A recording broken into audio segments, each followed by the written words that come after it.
प्रिय छात्रगण, मैं डॉक्टर आनंद प्रदीक्षित हूँ, रिटायर्ड असिस्टेंट कमिश्नर कम असिस्टेंट कलेक्टर।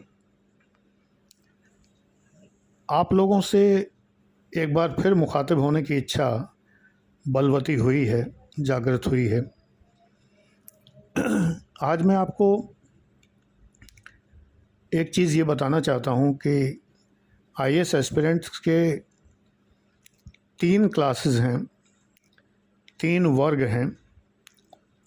पहला वर्ग है जो सामान्यतया सोशल मीडिया पर नहीं है, जी जान से मेहनत करता है और इस वर्ग में बहुत सारे लोग पास हो जाते हैं। ये वर्ग ना यूट्यूब देखता है, ना फेसबुक के चक्कर में रहता है, ना ज़्यादा डाउनलोडिंग, ना टेलीग्राम, सीधे सीधे किताबों से पढ़ता है और पास होता है। तो मैं जब मुखातिब होता हूँ आपसे, या कोई भी यूट्यूबर या फेसबुक पर पोस्ट करने वाला अध्यापक जब भी मुखातिब होता है सोशल मीडिया पर, तो ये क्लास उसके किसी काम का नहीं होता है। बहुत स्पष्ट सी बात है, क्योंकि ये क्लास उसको देखता ही नहीं है। अब बचे 2 तरह के लोग। एक वो लोग हैं जिन्हें पास होना है और एक वो लोग हैं जिन्हें पास नहीं होना है। हर साल 10 लाख से ऊपर लोग बैठते हैं एग्ज़ाम में, 500-700 लोग फाइनली पास हो जाते हैं आईएएस के एग्ज़ाम में, यूपीएससी में। यानी वो वर्ग जिसे पास नहीं होना है, ये बहुत बड़ा वर्ग है।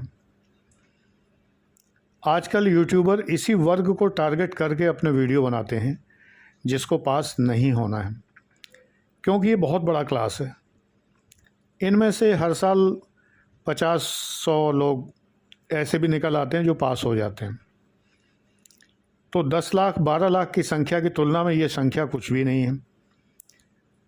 तो अगर मैं टारगेट करूं उन लोगों को जिन्हें पास होना है, तो वो लोग ज़्यादा से ज़्यादा लोग, 1000 लोग हुए।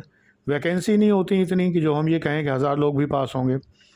700 वैकेंसी, 800 वैकेंसी, 900 वैकेंसी, उतने ही लोग तो पास होंगे। तो अगर हम 1000 को टारगेट करें तो ज़्यादा फ़ायदेमंद है हमारे लिए, या हम 10 लाख को टारगेट करें तो ज़्यादा फ़ायदेमंद है। आप समझ सकते हैं कि ज़्यादातर यूट्यूबर्स जो सो कॉल्ड सक्सेसफुल टीचर्स हैं, वो टारगेट करते हैं 10 लाख को, जिससे उनके व्यूज़ मिलियंस में आए, जिससे कि उनकी पॉपुलैरिटी बढ़े, जिससे कि उनके कोर्स बिकें, जिससे कि ये हो और जिससे कि वो हो, जिसमें उनका लाभ हो। मैं सदैव से लगभग 7 साल होने को आए टारगेट करता रहा हूँ उस वर्ग को जिसे पास होना है। इसीलिए मेरे व्यूज़ 600, 700, 800, 1000, 1200 ज़्यादा से ज़्यादा, क्योंकि मुझे आप बच्चों पर अखंड विश्वास है। मैं ये मानता हूँ कि आप पास हो सकते हैं, इसलिए मैं वो चीज़ें बताता हूँ जो पास होने वालों के लिए ज़रूरी हैं, और बाकी अध्यापक वो चीज़ें बताते हैं जो ना पास होने वालों के लिए आवश्यक है। जैसे कि गुरुडम क्रिएट करना, प्रशंसा क्रिएट करना, इस तौर तरीके से बात करना कि आप उनके प्रशंसक हो जाएं। आप जीवन भर उनकी प्रशंसा करते रहें बिना पास हुए। आप कभी भी ये नहीं देखेंगे कि मैं इनके पढ़ाने से पास नहीं हुआ, लेकिन फिर भी आप कहेंगे कि पढ़ाते बहुत अच्छा है। ये टारगेट उन अध्यापकों का होता है। ये व्यापारी अध्यापक हैं। मैं व्यापार नहीं कर पाता, मैं शुद्ध पढ़ाता हूँ और सही पढ़ाता हूँ। आज से मैंने प्रारंभ किया है नए सिरे से कुछ नया बताना, लेकिन आदत से मजबूर हूँ। टारगेट उन्हीं लोगों को करूँगा जो पास हो सकते हैं, जिनमें क्षमता है पास होने की। आगे आपको रेगुलर वीडियोस मिलते रहेंगे, P1 P2 बैच दोनों के लिए। मैंने एक बैच बनाया था एक बार, मात्र 1100 रुपये शुल्क लेकर। लाइफ टाइम मैंने कहा था कि जब तक मैं एक्टिव हूँ तब तक मैं यूट्यूब पर आता रहूँगा। उसी सिलसिले में मैं एक्टिव हूँ तो आपके सामने हूँ। तो एक तरह से देखा जाए तो ये P1 बैच के लिए वीडियोज़ होंगे, जो सिवाग IAS चैनल पर होंगे और जो आनंद डिवाइन चैनल पर होंगे वो P2 बैच के लिए होंगे। अब ये बैच निःशुल्क है, इनमें कोई शुल्क नहीं लिया जाता। आप सभी लोग जो मेरे किसी पेड बैच में हैं उनके लिए भी ये वीडियोस बहुत महत्वपूर्ण होंगे। मैं छोटा सा टॉपिक लिया करूँगा और उस टॉपिक को एलिब्रेट करके समझाऊँगा। दर्शक कितने कम हों इससे कोई फ़र्क नहीं पड़ता है, क्योंकि मजबूरी है कि मैं फेल को टारगेट नहीं कर सकता। मैं उन लोगों को टारगेट नहीं कर सकता जो भक्ति भाव बहुत रखते हैं, लड़ने मरने पर आमादा हो जाते हैं। गुरु की भक्ति इतनी ज़्यादा है कि अगर मेरे खिलाफ़ कोई कुछ बोल दे तो सैकड़ों हज़ारों लाखों की तादाद में लोग इकट्ठे हो जाएं और खदेड़ दें उसको। ऐसे लोग हैं, लेकिन मैं उन्हें टारगेट नहीं करता। मुझे विशुद्ध रूप से वो लोग चाहिए जो बुद्धिमान हैं और जिनके अंदर पढ़ने की क्षमता है, जो मेरी बात समझते हैं और जो पास हो सकते हैं। तो मेरे प्रिय बच्चों, तुम सब में मेरी अखंड आस्था है कि तुम पास हो सकते हो। इसलिए मेरे वीडियोस को कम लोग देखते हैं, चलो ये मंजूर है, कम लोग देखें लेकिन पास तो हों।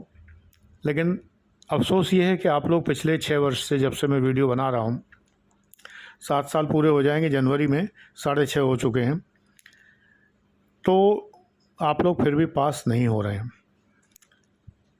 तब कभी कभी मुझे अफसोस ये होता है कि इससे अच्छा तो मैंने उन 10 लाख को टारगेट किया होता जिन्हें पास तो होना ही नहीं है, जो केवल भक्त समुदाय मेरा क्रिएट करते, मेरी पॉलिटिकल पार्टी जैसी पार्टी बनाते और हर समय कहते कि नहीं सर बहुत अच्छा पढ़ाते हैं, सर बहुत बढ़िया आदमी हैं, और मेरे ख़िलाफ़ अगर कोई एक शब्द भी बोलता तो लड़ने मरने पे आमादा हो जाते, पूरी तरह से ट्रोल करने पे आमादा हो जाते। मैं उनको टारगेट करता, लेकिन मुझे इसका कोई अफसोस नहीं, क्योंकि ये मेरे स्वभाव में नहीं है। मैं टारगेट उन्हीं को करूँगा जिन पर मुझे विश्वास है कि वो पास हो सकते हैं। अब ये विश्वास पूरा करना आपके हाथ में है कि आप पास हो सकते हैं। मैं तो यही मानता हूँ कि आप पास हो सकते हैं, लेकिन अगर आप अपने कार्यों से ऐसा साबित करेंगे कि आप पास नहीं हो सकते तो बेटे मैं क्या कर पाऊँगा। जैसे कि मेरे फेसबुक पर अभी एक मेरे स्टूडेंट ने कमेंट किया, poor is poor because he is poor. इसमें पुअर की स्पेलिंग POUR लिखी है ना। अब जिस स्टूडेंट को पुअर की स्पेलिंग नहीं पता वो कितना पुअर है स्पेलिंग्स के मामले में, ये बहुत सोचने की बात है। इतनी भयानक गलतियां न किया करिए। आप मेरे छात्र हैं तो मेरे छात्र होकर इतनी भयानक मिस्टेक करेंगे तो लोग क्या कहेंगे, हैं। जैसे मैं हमेशा कह देता हूं कि ये उनके बंदे हैं जिन्हें करीम कहते हैं। ईश्वर से मैं कहता हूं कि अगर आपने मेरा ख्याल नहीं रखा तो लोग आप ही को बदनाम करेंगे कि ये उनके बंदे हैं जिन्हें करीम कहते हैं। ऐसे ही लोग कहेंगे ये आनंद प्रदीक्षित के शिष्य हैं जो पुअर की स्पेलिंग नहीं पता जिन्हें। बहुत आश्चर्य की बात है। इतना कमज़ोर और इतना दीन अपने को साबित मत करिए। आप मेरे छात्र हैं।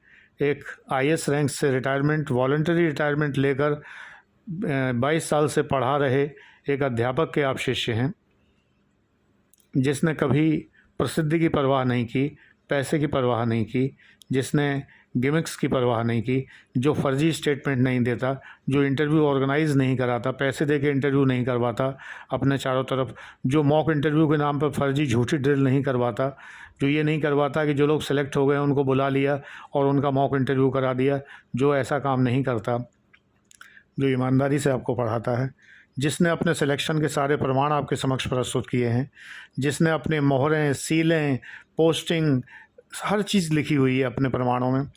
ऐसा नहीं कि मैंने कह दिया और आपने मेरी डेट ऑफ बर्थ मान ली। ऐसा नहीं कि मैंने कह दिया कि मैं फ़लानी सर्विस में सेलेक्ट हुआ था फ़लाने साल में और आपने मान लिया। प्रमाण होना चाहिए। इंटरव्यू ऑर्गेनाइज कराने के पैसे लगते हैं, मेरे पास नहीं है कि मैं तमाम सारे ढिल्लन और टिल्लन से इंटरव्यू करवा सकूं। मेरे पास इतने पैसे नहीं हैं, मैं इंटरव्यू नहीं करवा सकता अपना। मुझे जो कहना है मैं कहता हूँ, धड़ल्ले से कहता हूँ, प्रमाण देता हूँ और सिद्ध प्रमाण है। ये नहीं कि मैंने कह दिया कि मेरी डेट ऑफ बर्थ ही है, आपने मान ली कि मेरी डेट ऑफ बर्थ ही है। यदि मैं प्रमाण देता तो मैं हाई स्कूल का सर्टिफिकेट कैमरे के सामने दिखाता कि ये मेरी डेट ऑफ बर्थ है। अगर मैं होता, मैं प्रमाण देता तो मैं ये कहता कि मेरा सिलेक्शन इस सर्विस के लिए हुआ था और ये मेरा AIR रैंक है और ये रैंक का प्रमाण ये है। मैं उस प्रमाण को कैमरे के सामने प्रस्तुत करता। ऐसा नहीं है कि मैंने कह दिया आपने मान लिया। जब जिस चीज़ पर विवाद हो, जिस पर इतना विवाद हो कि कुछ लोग मान रहे हैं और तमाम लोग भक्ति भाव में केवल माने जा रहे हैं, और कुछ लोग उसके लिए प्रश्न चिन्ह उठा रहे हैं, जो कि आईएएस रैंक तक के अधिकारी हैं, वो प्रश्न चिन्ह उठा रहे हैं कि आपके सिलेक्शन के ऊपर मुझे संदेह है, तो प्रमाण देना चाहिए था। ऐसा नहीं है कि किसी भी ढिल्लन टिल्लन से इंटरव्यू करवा के और मैं बोल दूं कि हाँ मेरा ये साल था, मेरा ये डेट ऑफ बर्थ है और मेरा ये सिलेक्शन इसमें हुआ था, मैंने बोल दिया आपने मान लिया। नहीं, ये गलत होता। मैं गलत को गलत कहूँगा, सही को सही कहूँगा। हाँ, मुझे वो व्यक्ति बहुत अच्छे लगे, इसमें दो राय नहीं है। बहुत अच्छा बोलते हैं, बहुत अच्छा पढ़ाते हैं। पढ़ाने के लिए ज़रूरी भी नहीं है कि कोई आईएएस या पीसीएस हो, ये कोई आवश्यक नहीं है। कोई भी पढ़ा सकता है, अच्छा पढ़ा सकता है, इसमें कोई दो राय नहीं है। लेकिन प्रमाण देना चाहिए था, प्रमाण नहीं दिया गया। ये ध्रुव सत्य है, अकाट्य सत्य है, इसमें कोई दो राय नहीं है। Thank you very much and God bless you. मेरा टारगेट आप हैं जो सेलेक्ट होने वाले हैं, फालतू के लोग मेरा टारगेट नहीं है।